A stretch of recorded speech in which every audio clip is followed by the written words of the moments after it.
Okay, and how long were you a Mason for? 9 years. And how high up did you go?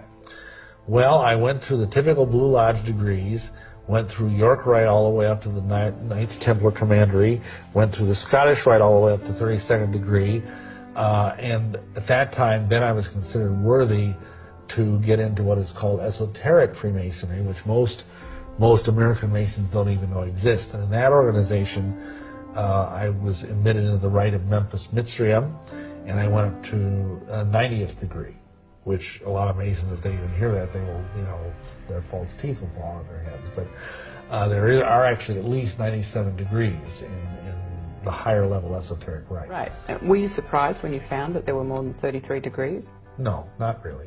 See, here's how this works.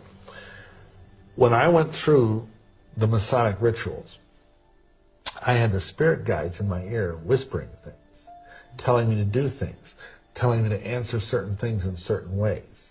Because I did that, I was identified by the leadership of the Grand Lodge of the state of Wisconsin that I was someone a little bit extraordinary. And see, that's one of the ways in which I ultimately got contacted by the Illuminati, is because the spirit guides had given me certain key things to say, key things to do, even gestures to make, stuff like that, that would identify me as being someone who was worthy of more light. You see, that's what they promise in all the Masonic degrees. They say, you get light, you get further light, you get more light. And of course, where does this light come from? Well, if you read the writings of the Masonic leaders, that comes from Lucifer. And how many Masons know that?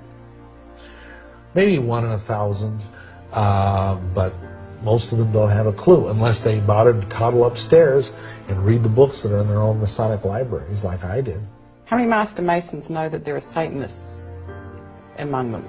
I'd say the same figure I quoted earlier, 1 in 1,000. Right.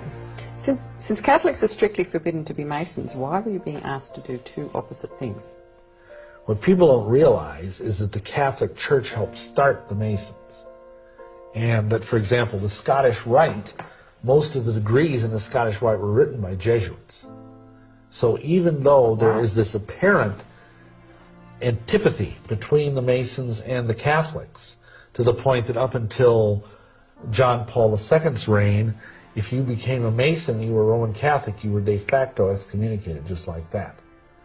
But actually it's all a sham, because most of the high level of people in the Vatican are all Freemasons, and many of the people that are Freemasons are Catholics.